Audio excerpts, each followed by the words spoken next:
For this to come up.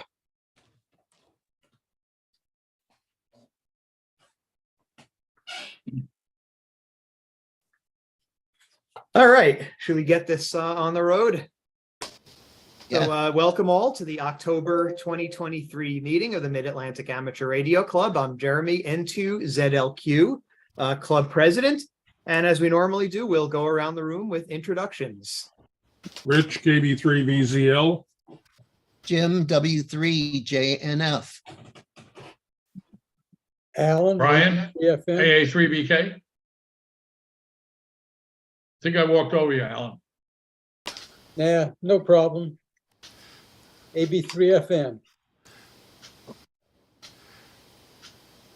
And Al, N3FRQ. I'm the entertainment for tonight. All right, thanks all. So let's see, treasurer's report.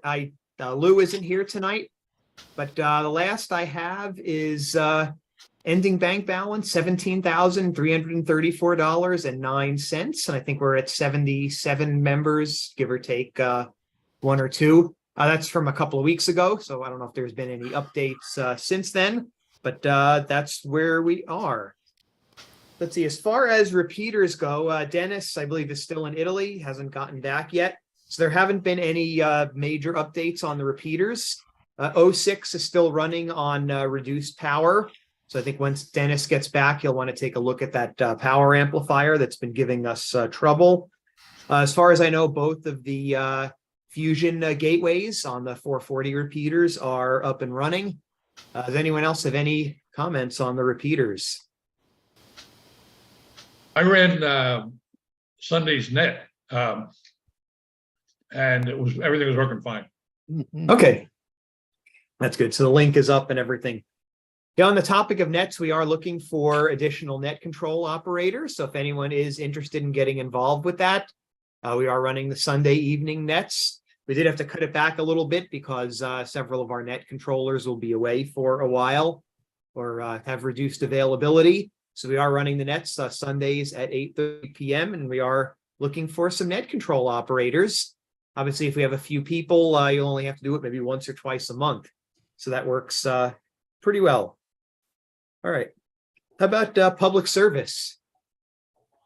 Public service. The last public service event went very well at the Penguin School. So that was a success by far. I'd like to thank Jeremy, Bob, N3JIZ. Vince was there. I forget his call. And who else was there? There was one other person. There were 5 of us. So, but we had just enough to get it off. So that was a good event. The next event upcoming is the Radnor Run, which is Sunday, November 5th. And we're gonna try to meet around 7. I'll get more details. I have a call in for them. I spoke with them last week, and the person I talked to didn't have the exact time, but we're going to need more than 4 or 5 for that. So, whoever can make that would be greatly appreciated. So, and that's always a challenge because of the hills. So bring lots of power or big antennas. The only other thing, the Vietnam Veterans Memorial Run, I'm fairly certain that's a no-go. I can't find anything or contact anybody on that. So that's where we're at with public service. Any questions from anybody? Oh, good. All right. Thanks, Jim. So let's see. How about elections? Rich, you want to give an update on that? Well, put out an email to the club and opened it up to anyone who was interested to contact me. I had a couple of people contact me. A couple of officers so far want to retain their position. Have not heard from all of the board members, but I will send out another email to them just to confirm in case they forgot. And I will send out one more email to the club general membership before the end of the month. And then I will set up the ballots and they will be sent out in November. Okay. Yes, the elections ballots will go out by email and they will be due back by the November meeting, which is November Yeah, 21st. prior to the November meeting, they have to be received. We usually Okay. have it, the deadline is Monday. Yeah, November 28th is when that will be. Okay. So let's see, a couple of upcoming events. We do have a breakfast coming up at Andy's. That will be this upcoming Saturday, October 28th, so 5 days from now. We do have a VE session coming up the following Saturday. That's November 4th. We do have the holiday party. That is December 9th. So Dennis is organizing that. He's not here tonight. He's enjoying his time in Italy right now. But that will be at the Chicago Uno's Pizzeria in Newtown Square. That's our usual location. I believe we have the back room reserved for that. It's always a great time. So hopefully we'll be hearing more from Dennis in the next couple of weeks. He'll probably send out an email with more information about that.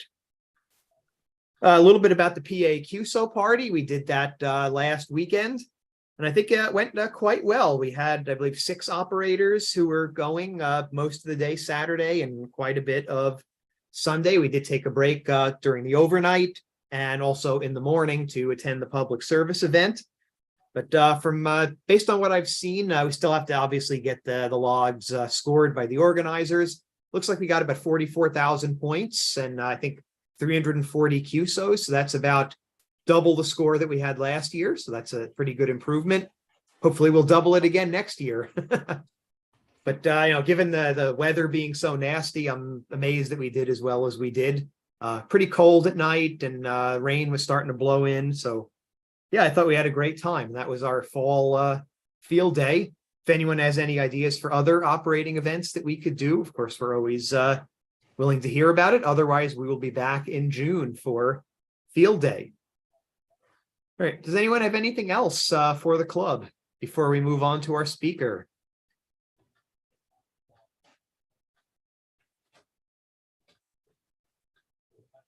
Jeremy, Yeah. don't forget Andy's Saturday morning breakfast on cue. Anybody who has not been there before and who checks in on the repeaters, I'm buying breakfast. All right. Thanks, Ned. I didn't want to volunteer you for that. So thanks for chiming in. All right. So at this point, we'll move on to our featured presentation of the evening. We're delighted to have Al Clays, N3FRQ. He comes to us from the New Jersey Antique Radio Club, as well as the Radio Technology Museum at the Info Age Science and History Museum over in Wall, New Jersey. Might be an interesting place for a visit someday, maybe a club visit or individuals to visit. And his topic will be Edwin Armstrong and the Dawn of the Electronic Age. So take it away, Al. Okay, let me get screen share going here and get that up on the screen. Okay, can we see that?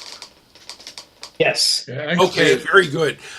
Armstrong is one of my personal heroes, and there's some pretty tight relationship to our site, which was originally the Marconi Belmar site. So we'll move on from there. Called this Edwin Armstrong and the Dawn of the Electronic Age. And what happened is there's almost a logjam in the radio industry. And Armstrong's discovery of the regenerative circuit and how to actually use a vacuum tube to do something useful in radio breaks that logjam and starts the modern electronic age. Armstrong was born in 1890 in New York, and later on his parents moved up to a big house in Yonkers, New York, a few miles to the north.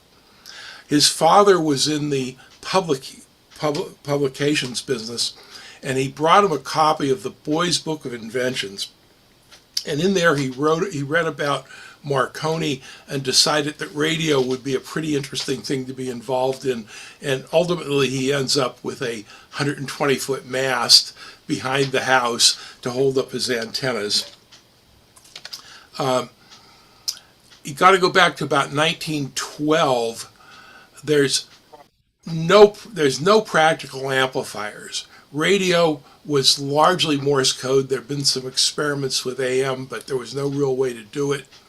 The receivers were all passive, basically crystal sets. All the energy that gets to your eardrum came from the transmitter. Kind of in parallel, you had the telephone industry, and again, they had no amplifiers. You had a carbon microphone, and there was such a thing as what they called long-distance telephone. You'd go to one of their facilities where they put you in a soundproof booth, and maybe you could carry on a phone conversation for a couple hundred miles. And whatever computing existed was just all mechanical stuff at that point. Most of the radio activity was by way of spark transmitters. This goes back to Heinrich Hertz and then gets practicalized as a communications medium by Marconi. And what you have is basically a Ford ignition coil. There's a buzzer here, gets you high voltage AC, charges this capacitor, and when the cap gets charged, it discharges through the spark gap, and you end up with this wave train of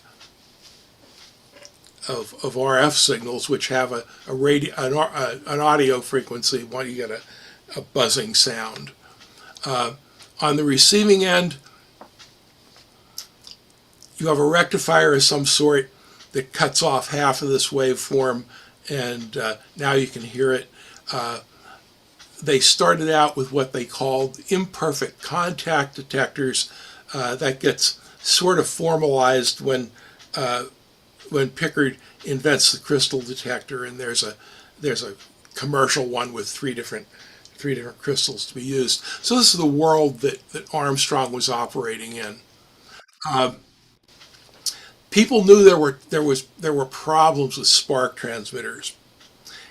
This graph shows the frequency output of a spark transmitter on 500 kilohertz, which of course was the main calling frequency for the maritime people. But you have this big wide signal that just goes on and on forever. And so if you try to operate more than one spark transmitter in the same vicinity, you have a lot of trouble. And you further have the problem that because of the buzz of the spark transmitter, you can't modulate it and achieve radio telephone. So people like Reginald Fessenden realized that what we needed was continuous wave signals, which would get you a very narrow peak where you wanted it, maybe some harmonics, but basically you wouldn't have this mess across the entire frequency spectrum. And so people started developing and putting on the air continuous wave systems. Fessenden worked with GE to develop, and Ernst Alexanderson to develop the Alexanderson alternator.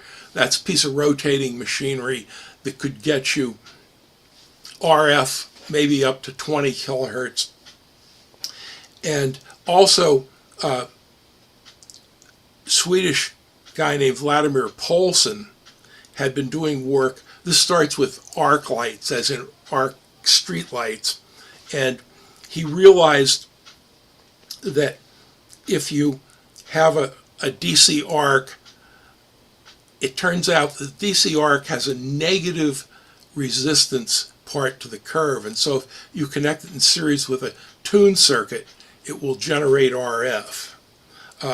Part of the problem there is that while in the alternator, you could key that for CW by keying the field of the alternator on and off, you can't turn the Poulsen arc on and off. And so what you do is you have a relay that pulls the tune circuit out of tune when you're key up and on frequency when you're key down.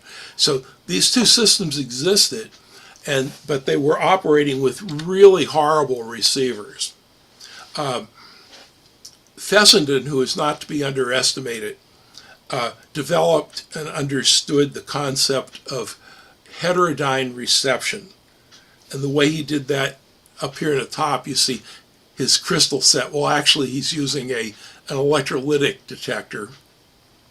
But then there's a loop, and he's got a pulse and arc running down at the bottom of the drawing here to generate another continuous wave signal that gets mixed into the incoming signal, allows you to get a beat note from a continuous wave signal.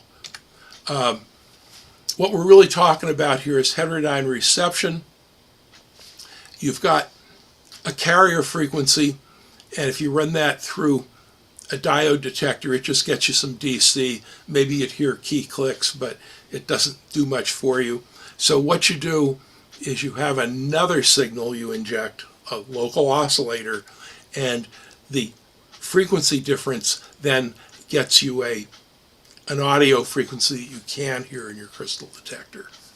And so I think we've got a demonstration of that here. Here's your carrier and your BFO, and down here's the audio you can hear down at the left side of the screen.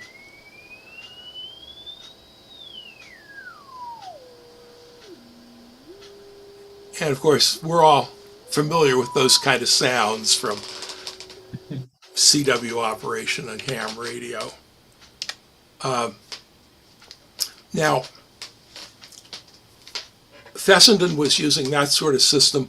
Poulsen was using a thing called a ticker, which was a rotary contact that would interrupt the incoming signal at an audio frequency and get him an audible output from it. But neither of these were very, very sensitive, and you basically have a passive receiver, again, just like a crystal set. And the solution to this was really powerful transmitters and big antennas, and so they did have continuous wave systems on the air, but they were somewhat cumbersome. Question? Yes, go ahead. How much power are we talking about? Maybe as In the much transmit- as 100 kilowatts. In the case Okay. in the case of the Alexanderson alternator, by 1918 they had ones that were putting out 200 kW. And then this is at very low frequencies, like down 20 or 30 kilohertz, because that was the only way they knew to achieve long-range communications in those days. Another development in the area of detectors was the Fleming valve, and this goes back to the so-called Edison effect. Tom Edison was looking to figure out why he was getting black deposits on the inside of his light bulbs, and he found if he added another electrode in there that he could get a current flow through the vacuum. Ambrose Fleming, working for Marconi, established that as the Fleming valve, and that was used as a detector for some time, starting around 1904. It was interesting. Marconi built some receivers like that, and then later on they went back and retrofitted them to crystal detectors because they worked better than the Fleming valve. But that leads us to Lee DeForest, who had been working with radio and setting up various companies and things for quite a while now, was looking for a superior detector. And so he takes the Fleming valve principle and builds the so-called Audion. Looks like a light bulb. Inside you have a filament. In fact, this one has two filaments, so when the first one burns out, you're still in business. And he installed a grid between the filament and what he called the wing, the plate, and thus invents the three-element vacuum tube. This makes a somewhat better detector than just a straight diode, because you have some amplification taking place in the tube. And his circuit looked pretty much like this. You may recognize this as a grid leak detector. think we all saw those when we were starting out in radio. The fact of the matter was that the audions had so much gas in them, were so leaky, that you didn't need the grid leak resistor. They'd leak just by themselves. But you'd have a radio circuit sort of like this. And this is where our buddy Edwin Armstrong comes in. Here he is on his Red Indian motorcycle, riding down to classes in electrical engineering at Columbia University. And he had, experimented with radio for a long time, and he came into possession of an audion. And so he built a circuit similar to this, and he observed that when he put a bypass capacitor on the headset, very low value, that the audio actually got stronger. And it's interesting to read Armstrong's own words, because he says, well, I always tried this in the crystal sets and it never did anything. And so here he is in this circuit, and this capacitor gets some more signal out of it. And he says, aha, third year EE student, he knows the capacitor is too small to have any effect on the audio. He says, aha, there must be RF, radio frequency, in the plate circuit. Now, Lita Forrest categorically denied this was the case. He said there's RF on the input and just AF on the output. So based on that, Armstrong says, well, let's tune that output circuit. And we don't really have any pictures of Armstrong's radio, but this is equipment that ended up in the Smithsonian, got sent down there from Columbia like 1913, 1914, after this was kind of established. I don't think it's what Armstrong had at home, because these variable capacitors look like something out of a college lab. But sure enough, if you trace out the circuit in this drawing, it's a viable radio circuit. And so I built one. We have a demo running down at the museum. Again, he adds a parallel tune circuit in the plate of the grid leak detector. This is a picture of Armstrong back at his home digs in the attic of his parents' house many years later, but this is where this took place. So it's interesting to read some of this stuff in Armstrong's own words. There's a couple of articles he wrote, and he says if you're going to test a radio, you listen for MCC, Marconi Cape Cod, out of Wellfleet, Massachusetts, and at night they would broadcast press to ships at sea, so there was a reliable signal there. So he builds this circuit and tunes up Marconi Cape Cod, and when we see this demo, as he brings his tune circuit in the plate circuit into resonance, the signal increases greatly, and then the sound becomes distorted. And he noted that, but he didn't really understand what was going on. So I think the next slide is going to be our demo here. Bring up the filament in the tube, tune the input till we can hear the signal.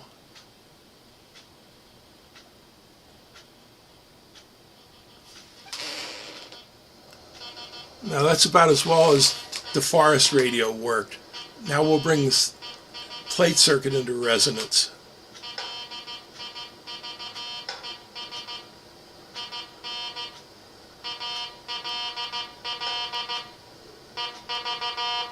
That's good for about 20 or 30 dB.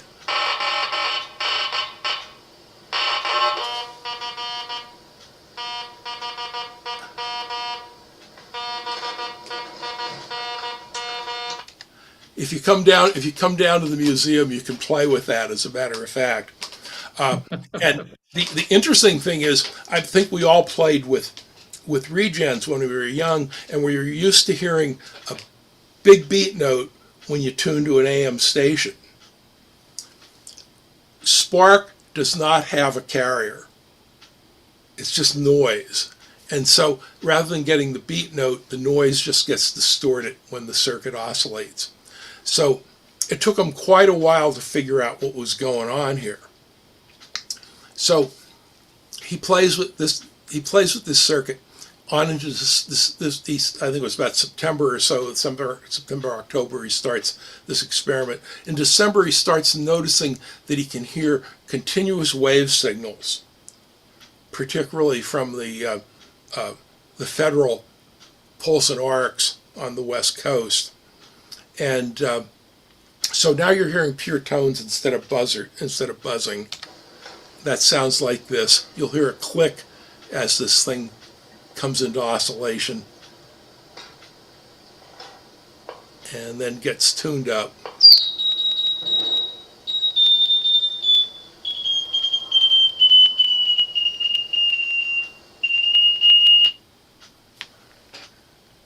So anyway, on into he still doesn't really understand what's going on. On into next year, 1913, he observes that hand capacitance changes the tuning of this circuit.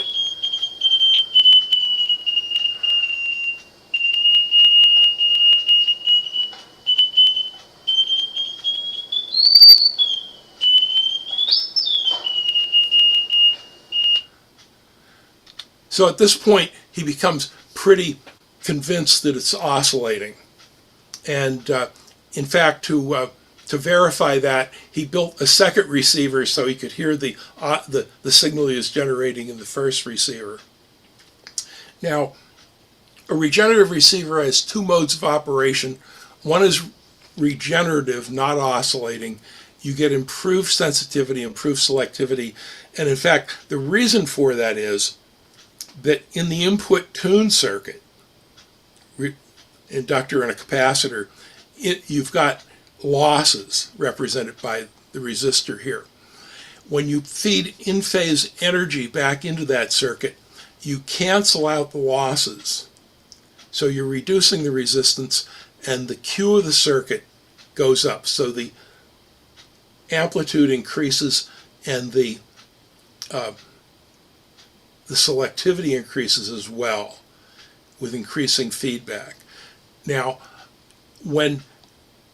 and it's a matter of negative resistance, and Armstrong came to understand this. He was working at Columbia with under the guy who ran the physics department, named Michael Pupin, who was a fairly well-recognized electrical engineer. He understood tune circuits and all kinds of stuff like that. And Pupin helps him understand that what you're dealing with is negative resistance. When you cancel out all the resistance and it goes negative, now the thing oscillates. So you could use it for a transmitter, but also because your detector is oscillating, now you have a BFO, so-called autodyne, self-heterodyning circuit, and you can hear CW or even nowadays SSB signals. So that's like a direct conversion receiver. Two other things here. When you're not oscillating, the response of the detector is what we call square law. You increase the input signal, the output goes up by the square. That sounds like a good deal, but when you go the other way, the signal's falling off, you're heading for the last roundup really quickly, so no amount of audio amplification after that will do you any good. When you're in the autodyne mode, however, the response is linear, and so you can detect a very weak CW signal and then amplify the audio coming out of it and get good results. So this is a really amazing invention, and it changes a whole lot of things. Couple of notes here. Armstrong gets this figured out, and he knows he ought to have a patent. He goes and he talks to his father and says, "Hey, Dad, will you give me money for a patent?" And his dad says, "Nothing doing, finish college." So he talks to an uncle who says to him, "Well, hey, what you want to do is draw up the circuit and get it notarized. Cost him 25 cents. And this ends up being really important when later on he gets tied up in a whole bunch of court cases, and this establishes his priority for the circuit. On into 1913, he demonstrated oscillation at his home in Yonkers to Professor Frank Mason from Columbia. That's where they used the second Audion receiver to hear the first one. In late spring, he does a demo to the electrical engineering people at Columbia, and Morton Arndt, who was the professor involved here, observes that Armstrong was only interested in receivers, and that presents a long-term problem for him, because in his initial patent application, he completely ignores the fact that the thing was a transmitter, and so that causes problems. He ends up in court with DeForest for years and years, but that was just what was going on. So, June of 1913, he graduates from Columbia. He becomes an assistant to Arndt and Walter Schlichter. He ends up teaching a radio class to naval students, and his father puts up the money for the patent. Fall of 1913, he sets up an antenna and a receiver at Columbia and files his patent on 29 October. He demos to Professor Moorcroft and Michael Pupin, who's head of the department. And it's kind of an interesting story. Pupin was well known in the telephone industry, and he's out to dinner with people, and he's telling them about how great this receiver is. And a week later, he runs into the same people, and they said to him, "Hey, you really had us going. We were almost believing that." And Pupin says, "No, come on up and we'll demo this for you." So one of the people they did a demonstration for was Lita Forrest, and there's a considerable sleaze factor involved with Lita Forrest even at this point, and so they kept the receiver hidden in a box while they demoed it to DeForest so he couldn't see what was going on. In fact, the box was in a different room, and they made him sit elsewhere with a headset and listen to it. But so they start doing these demonstrations. In December, he finally files a transmitter patent, and he does a demo to personnel from American Marconi up at Columbia in December 1913. And they said to him, "Hey, well, this is pretty important." And when he does these demos, he can tune in the West Coast on the continuous wave signals and whatnot. So it's pretty impressive. But the Marconi people say, "Okay, that's nice, but we've got to hear this where we can compare it to our equipment and understand what's really going on." So, on the night of the end of January 1914, 30th into the 31st, Armstrong rides a train down to Belmar, down the coast, and this is where the American Marconi company was building a transoceanic receive site, which was under construction. The Marconi people that show up here were Roy Wiegand, who was their chief engineer, and a name you might have heard of. Wiegand brings in his ace operator, David Sarnoff, who had started out sweeping floors at Marconi, but he's an organization climber, and by this time he's chief inspector of construction while they're building these high power stations. And Armstrong comes down, and he's got Professor Moorcroft with him, who I think was adult supervision at this point. And this is the site where InfoAge and the Radio Technology Museum are today. The operations building that would house the receivers for the Marconi site was still under construction. This is 200 yards from our museum, and there was a construction shack outside of that, and in the construction shack they set up Armstrong's receiver and a Marconi 101 crystal set. The mile-long antenna was already in place. So David Sarnoff and Edwin Armstrong spend the night in this construction shack, freezing their butts off, but playing with the radios. So they start out listening for a Marconi Spark station in Glace Bay, Nova Scotia, and one further out in Clifton, Ireland. And Sarnoff tunes that up on the Marconi crystal set.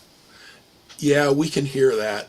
And Armstrong tunes it up on the regen, takes the headset off, lays it on the table, and they could walk back 15 feet and still copy the signal. And then they moved on to the continuous wave signals, which you couldn't hear on the crystal sets at all.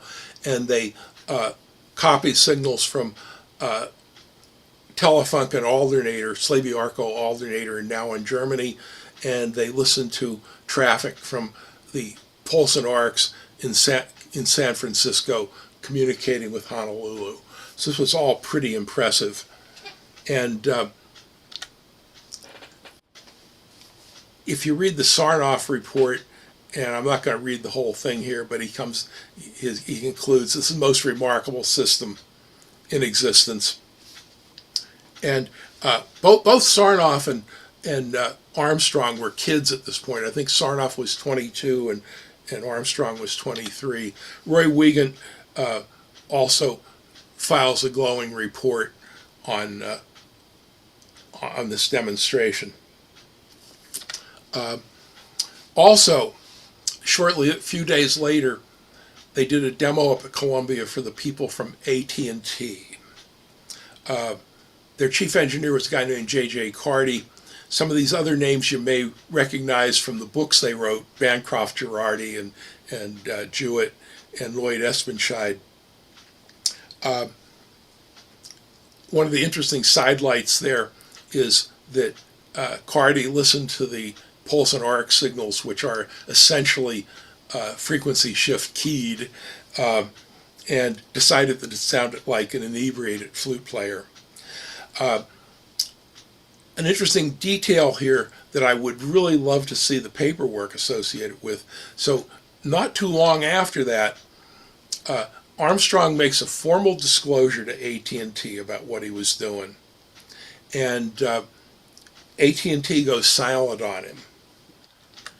And anyway, as time goes on, Armstrong does a paper in Electrical World magazine in December of 1914. Some recent developments in the Audion, he called this thing, and using the lab at Columbia, he used an oscillograph. I think they scaled the frequency all this down so a mechanical oscillograph could do it. But he showed exactly what was going on in the Audion and how detection took place. So what happened as a result of this? Marconi was already using the Fleming valve, and they were already tied up in litigation with DeForest over vacuum tubes. And so Armstrong doesn't hear much for him, and then World War I starts later in 1914. AT&T was already working with Audions for audio amplifiers for long-distance telephone repeaters. And so they were making considerable progress. The DeForest Audions were just horrible tubes. They had no reliability. They were gassy. They didn't work as well as they could.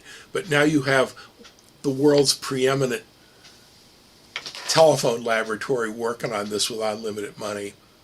So, like I said, AT&T doesn't say much more to Armstrong after the disclosure. Lee DeForest goes back to the drawing board, and so things start happening.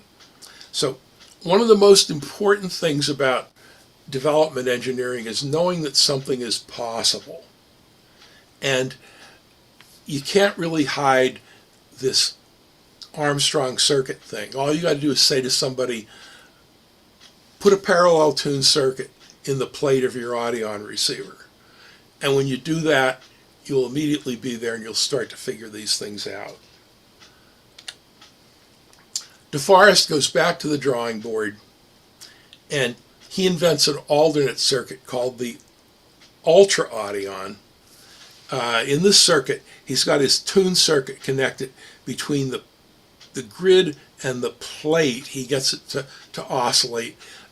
If you really dope out this circuit and look at all the parasitic capacitances, it's really a Colpitts oscillator. But he gets this thing going. He demonstrates this thing in April 1914, that soon. It didn't take him any time at all. He's already in business and selling things to the Navy, and so he's selling them an Ultra Audion detector box that looks like this and will give them a regenerative receiver. DeForest had also experimented with radio telephone as far as about 1910, where he took a pulse and arc continuous wave generator and put a carbon microphone in series with the antenna and actually did some broadcasting, to people a quarter mile away. But now he's got a vacuum tube oscillator. He makes a larger audion called the Oscillon, and introduces a radio telephone transmitter. He did some experiments with radio telephony for railroads. He has a Ultra Audion receiver here in the smaller box, and this Oscillon transmitter in the other box. They ran this on Erie Lackawanna railroads and communicated from moving trains and whatnot. Meanwhile, the U.S. Navy. Now, the Navy was really one of the big deals in radio, along with Marconi. This is a picture of their station down at Annapolis. I'm sorry, not Annapolis.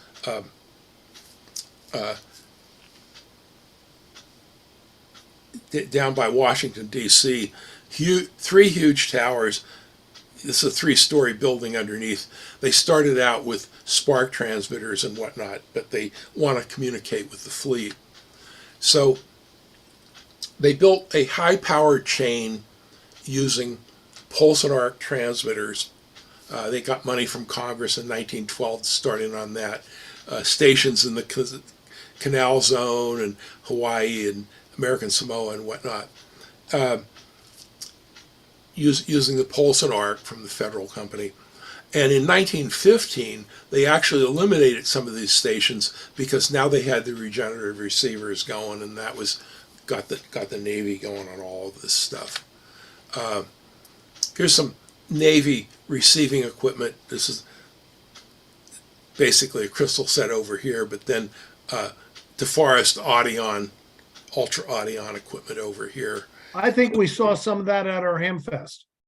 Oh, well, good. Well, snap it up if you see it.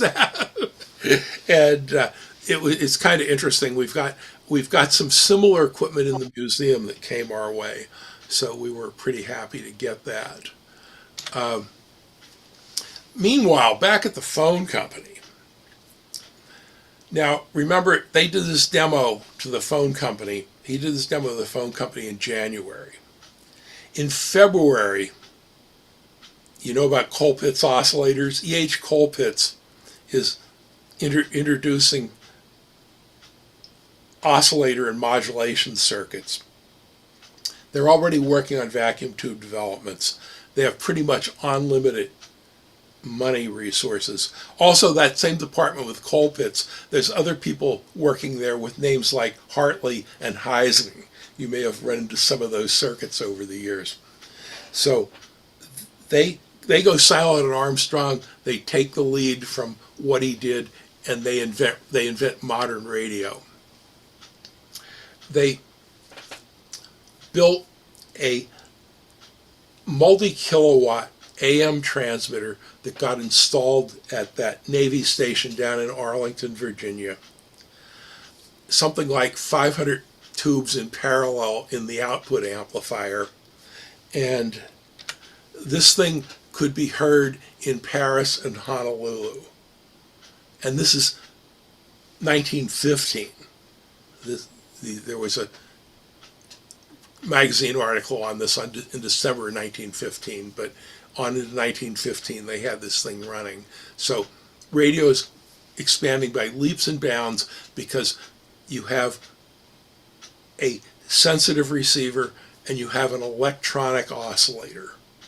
And like I say, the phone company kind of runs with this. Marconi gets in the act. Here's Wireless Age, April 1915, and they've got a radio telephone transmitter with a vacuum tube in it. Military electronics in 1914. Now, the war starts in August of 1914. And going into this, and this is some stuff in our museum, you had spark transmitters. This was a little spark transmitter. You'd fly in an airplane and report artillery fire. And on the ground, you had a crystal set listening for it. And if you got, we got within a mile or so of the receiver, maybe you could do this. And so coming into the war, you're looking at sparks and rocks. So for these long-range transmissions, what frequencies were they using? They're pretty low. They're pretty far down there in the VLF range. Okay, so this is all ground wave. 34. Yeah, that was all they knew about. There was no understanding of shortwave, nor would any of the tubes and circuits support that anyway. So here's a French guy, Gustave Auguste Fourier. He's French radio pioneer, and he was head of the French Signal Corps, known as the Telegraphie Militaire, and he got famous by using the Eiffel Tower as an antenna support for some of his experiments. This was kind of interesting. I found this. This was a trading card from some French chocolate company in the old days, and they had a picture of this going on. So remember the name Ferrier. Now we get into a spy story here, and I didn't have a picture of Paul Pichon, so I settled for Mata Hari. She's a whole lot better looking, but Paul Pichon, Frenchman, and he somehow or other he deserted from the French army in 1900. He moves to Germany, where he makes a living by teaching French to rich people's kids. And one of his customers is Count Arco from the Telefunken company. He ends up working for Telefunken. In fact, he appears in the Institute of Radio Engineers yearbook in 1914 as patent expert and Obergen engineer or whatever for Telefunken, and even held a German patent on a crystal detector. In 1914, he makes a tour of the United States to gather information on vacuum tubes for Telefunken. And he visits AT&T and General Electric, who were the two companies doing this work. So he gets on a boat, sails back home by way of England. He arrives there on the 3rd of August, 1914, just as the war starts up. He was supposed to travel to Calais to go back to France and on into Germany, but he knew he couldn't do that. So he went and talked to people he knew at Marconi. After talking to him, he realized that he was a Frenchman after all. So he got on the boat and went to Calais. They took a look at his passport and arrested him immediately. He says to them, "Call Colonel Ferrier." Ferrier gets on the phone and says, "I know the man, send him and his baggage to me." So the Paul Pichon and the Telefunken information now goes to the French. And based on that, the French create the first mass-produced vacuum tube. I mean, our phone company, the AT&T, was making dozens or 100 at a time for telephone use. But the French took a look at the information they had from from AT&T and a lot of, they had some samples from GE. These are high vacuum tubes. And so by 1915, they have produced the so-called TM valve, that's named for Telegraphie Militaire, the French Signal Corps. And total production is more than 100,000 units during World War I for the French. Moorhead in California kicks in with another 50,000 of these for the French, and the British build them as well as their so-called R valve. So now we have vacuum tubes in wide usage for radio use, and of course, because the war's on, patents don't mean anything. So the French built some really interesting radio stuff. This is 1916, a three-tube amplifier, which you could use on the output of your crystal set, or they also used these for what was called earth telegraphy, where you have a buzzer and a couple of stakes driven in the ground, and you send telegraph signals, and you just get noise in the ground, and you drive two more stakes somewhere else. But now you have an amplifier, so you can hear these at considerable distance, and that's really useful in trench warfare where your telephone lines get shot away, almost on a daily basis. So they start building electronics like that. They build a receiver, multiple vacuum tubes, regenerative detector, and whatnot. This one's really interesting. They built a CW transmitter receiver called E10 BIS. In French, BIS is second generation, TER is third generation. And this was fairly small. You could take it out in the field, and they had, you got to have mass troops. You have a lot of companies and a lot of different communications going on, and they try to do this with Spark, and the interference was just intolerable. But now they have a continuous wave set, and this thing had 3 of those TM valves in parallel to make a CW transmitter, and on the receive side, they had 1 TM valve as an Armstrong regenerative detector, followed by 2 stages of audio. So that makes a pretty credible radio station. The Americans get involved in all of this as the Allied Expeditionary Force goes over there, and they end up using a lot of French radio and telephone equipment.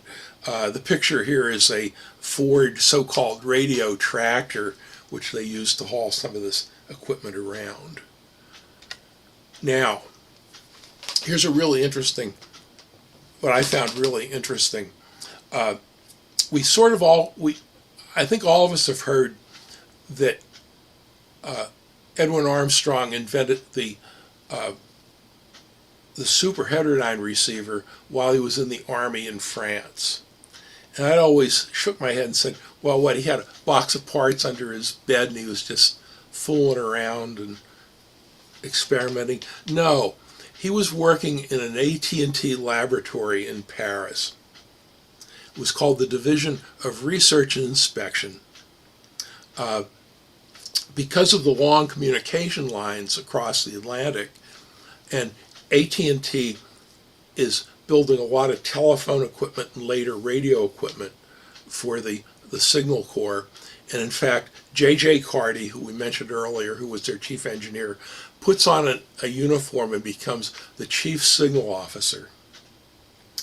And he talks 3,000 or 4,000 people out of industry into joining the Signal Corps to support the war effort.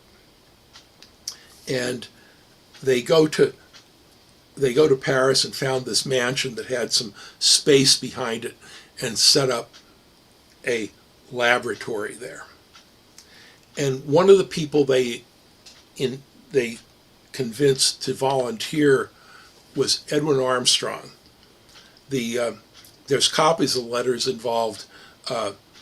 Armstrong gets a letter, says, effective immediately, your captain in the Signal Corps, and like 10 days later, he gets another letter that says, "Go down to Hoboken and get on the boat. You're going to France."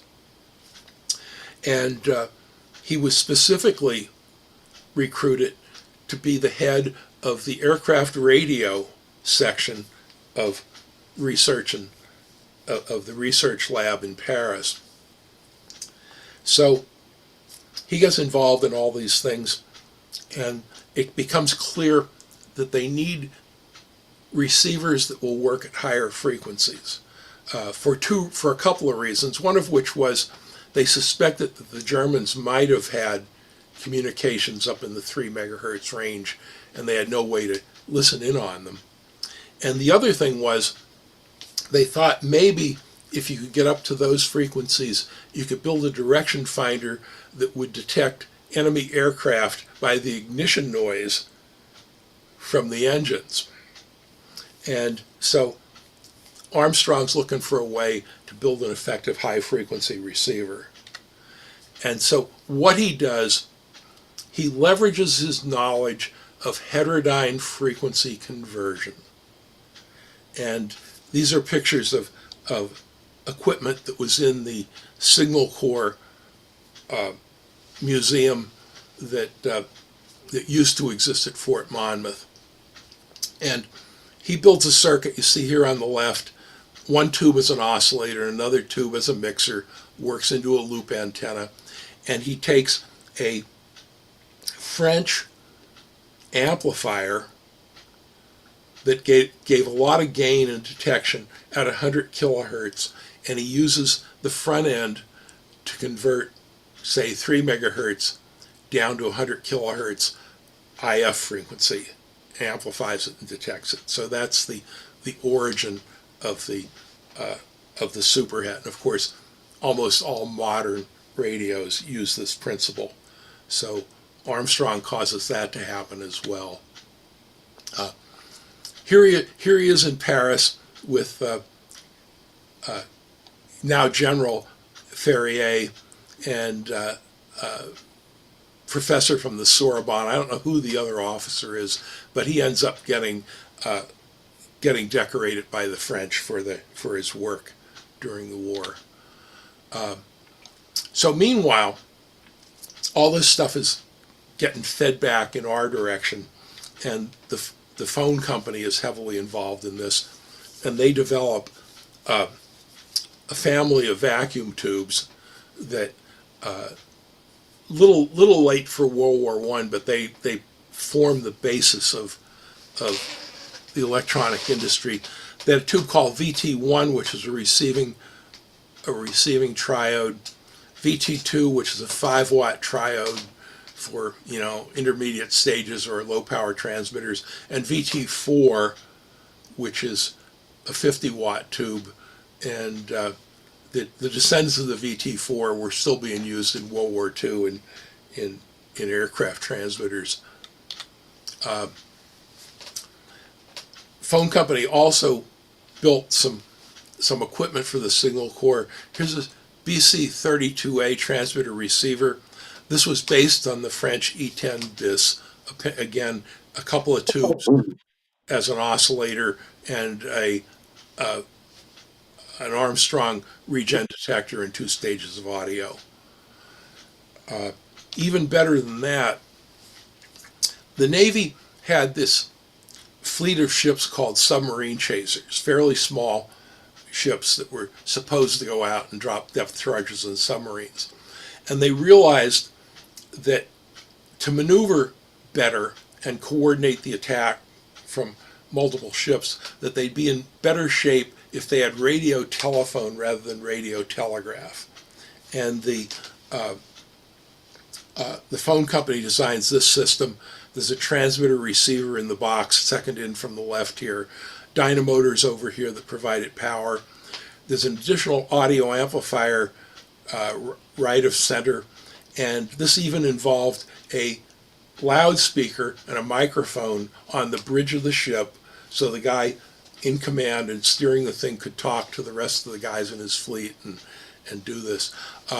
This ends up this ends up for a while on into the 20s, where whenever the Navy needed a radio telephone, the CW 936, the so-called subchaser set, found wide use. So now here we are in 1920. Radio telegraphy, continuous wave, is now the preferred method. Using regenerative receivers are used universally. Long distance telephony becomes viable after 1915 because of vacuum tube repeaters. And now radio telephony is becoming practical. We had the transatlantic voice transmissions in 1915 and various applications in ships and aircraft. And so 1920, it's about time for the broadcast industry. You have greatly improved vacuum tubes from AT&T, and General Electric is building power tubes and whatnot. During World War I, the government took control of American Marconi when we entered the war in 1917 because they didn't think it was appropriate for any foreign company to be involved there. So when the war was over, the government sitting on Marconi, sitting on the patents, there was a school of thought that just said that the Navy should run radio completely, but calmer minds prevailed. And so the government induced General Electric to buy out Canadian Marconi, and other important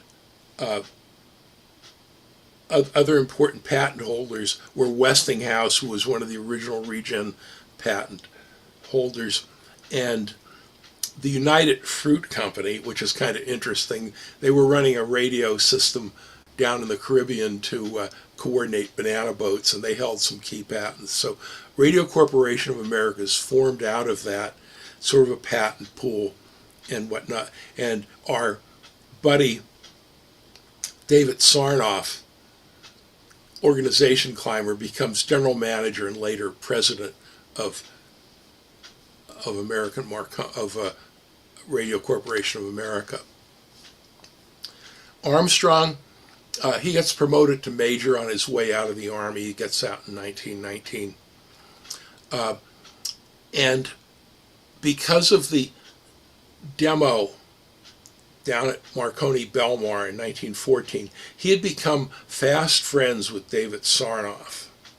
They'd exchange greetings on the anniversary of that date and whatnot. And now Sarnoff becomes really important at RCA, and he buys Armstrong's super heterodyne patent, and Armstrong and his whole patented the super regenerative receiver, which wasn't really a big deal, but it was the one that made him rich. Sarnoff buys this stuff for something like $200,000 and 60,000 shares of RCA stock. Also, Armstrong courts and marries Sarnoff's secretary. You may see pictures of Armstrong clowning around on top of a radio tower. That was part of that whole thing. He continued to work for Columbia for $1 a year. And as I said, Armstrong and Sarnoff would observe the anniversary of their meeting for a lot of years. In the 1930s, he starts developing FM broadcasting. And this is where this whole thing gets to be pretty tragic, because Sarnoff, his good buddy Sarnoff, is running the largest AM network in the world, and he's also trying to get electronic television started. And there's also lingering problems with court fights over the regenerative patent with Lita Forrest. And by this point, RCA owns the patent, so they're deeply involved in all of that. So it gets ugly. In fact, it gets ugly enough that Armstrong takes his own money and builds his lab and FM station up in Alpine, New Jersey, and pushes forward on FM development himself. And then World War II interrupts the FM development. The revenue stream kind of falls off, and then after the war, RCA gets the FCC to change the FM frequency allocations, which Armstrong had between 42 and 50 megahertz, to where they are now. So now all his equipment is obsolete. So he's in really bad shape, out of money, has a fight with his wife, and so he commits suicide on the 40th anniversary of meeting Sarnoff down at Belmore.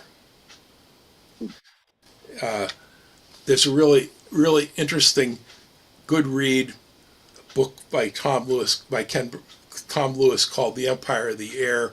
There's also a Ken Burns public TV video version of that. And Dave Osmond from the Firesign Theater comedy group, who did recordings back in the 70s, did a really interesting take on Empire of the Air as a radio drama, and that's floating around on the web. You can get to it. So that's my story, and I'm sticking to it. We can open up for comments and whatever you want to do here. All right. Thanks, Al. That was a great presentation. It's really interesting. I'm actually going to be talking a little bit about the history of radio to my electronics class tomorrow. So this is kind of an interesting perspective to bring into it. Yeah, we really feel like Armstrong, just broke the logjam and started all of this stuff, because then he shows people that you really can profitably use the vacuum tube, and that defines electronics for the first half of the 20th century.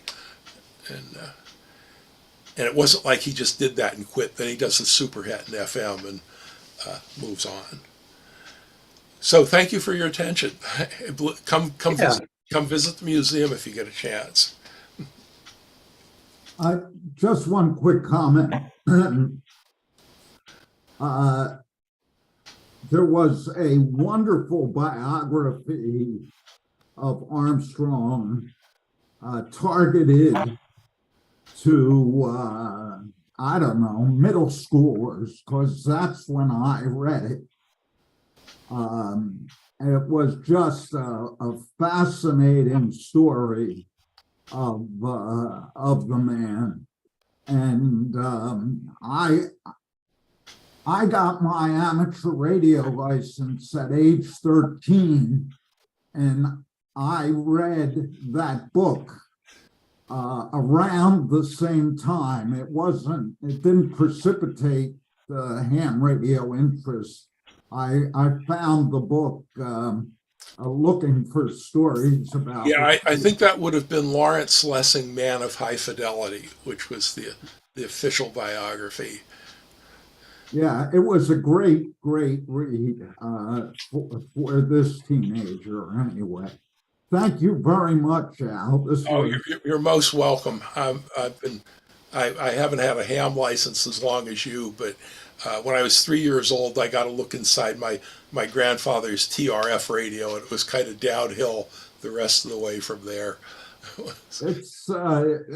It was Armstrong. You introduced this by saying he was a personal hero, and I always thought he was a tragic hero of the radio age, and have always kept him in mind. Thanks very much. Ditto, Al. Very good presentation, very informative and very well done. Thank you very much. Yes, you're most welcome. Yeah, Other questions? Nice job. I've been to Info Age several times. It's a fascinating place, and I think I've been there 3 times, and I don't think I've covered everything. Yeah, I mean, not only is there our radio museum, there's an electronic warfare museum. There's There's a quarter acre of military vehicles under roof. There's a computer museum. There's a lot to see there. Come, that's Wednesdays, Saturdays, and Sundays, 12 to 5. Come early because you'll spend the whole afternoon at it. They even have a working, at least when I was there, was a working, sort of working radio telescope. Yeah, that's at the so-called Diana site. There's another Armstrong tie-in there. During World War II, Armstrong worked on FM radar, and his equipment was down at Camp Evans, which was the InfoAge site. And after the war, they're looking around for something to do. They said, well, let's see if we can range the moon with radar. And the radar equipment they had wasn't going to do it, but Armstrong's stuff had very tight frequency control of the transmitter and had a receiver that would track the transmitter frequency, and so they were able to get down to like 180 hertz bandwidth and manage to account for the Doppler shift and manage to get echoes from the moon using Armstrong's electronics. I think the earliest Earth shots were done in the late 40s using that kind of equipment. Right. Well, anyway, kind of an interesting, nice talk. Really enjoyed it. Yeah, kind of an interesting anecdote is after September 11th, after the World Trade Center came down, a lot of the broadcasters ended up using that Alpine tower that Armstrong built. That was including some of the corporations that had basically hounded Armstrong to his death. Yeah, they went up there with TV transmitters in trailers and big generators and stuff, and got back on the air from the Armstrong Tower, which is, it's a 450-foot tower, and it's about 400 feet up out of the Hudson, so it's got a pretty good shot down over New York. And they were running on that, I think, for a couple of months until they could get set up on Empire. Yeah, they went back to the Empire State Building then, but they were that got TV in New York back in operation. Yeah. So when I heard that, I thought that was kind of weird in a way that NBC, which is RCA. Yeah, the guys that drove them. Yeah. Had to show up, I guess, hat in hand. Can we please use your tower? Yeah. I don't think it was that. I think they had a bunch of money and said we're using it. Well, whatever. A guy named Sackerman owned it and had repeaters up, all kinds of repeaters on the tower, and so it was sort of a going thing. And we'll bring it up here, and did it. A friend of mine actually has a reproduction old band FM transmitter up there, licensed with the FCC, that gets on the air every once in a while, but the sites come under, we don't have access to it anymore, but we put that on the air every once in a while. Yeah, I've seen a few of those. It's like 2XE or something like that is the call. WA2XMN.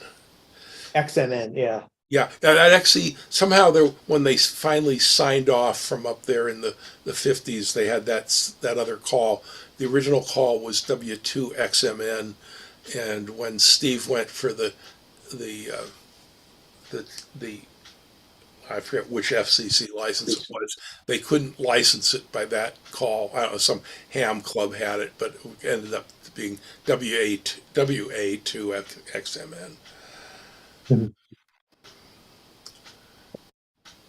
All right. Any other questions for Al? No, but it was a wonderful presentation. Wonderful. Okay, thank you again, gentlemen. I'll get off here and leave you close up with whatever you're doing. All right. Thanks so much, Al. Yeah. Thank you. Bye-bye. Nice job. Yeah, great talk. All right. So does anyone have anything else for the good of the club? A great get. This was great. Yeah. Thank Yeah, you.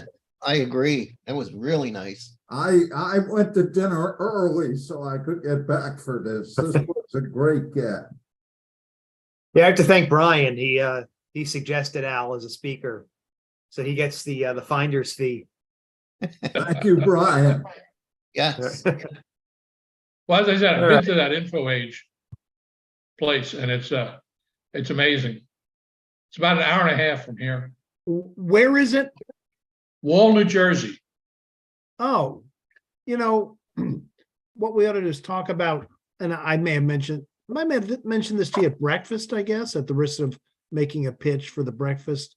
Mhm. Wouldn't it be nice if we are they open on Saturdays or do they do? They're he only said open on Wednesday. Wednesday, Saturday, and Sunday. Oh, okay, because maybe what we do is, I'm not sure if we want to call it a field trip or, we'll meet at a local diner at say 10 o'clock and we go for a tour at 11 or something. I think, let me check that. I don't think they open until noon. I'm talking concept here. Yeah, Yeah. that's. But I shut think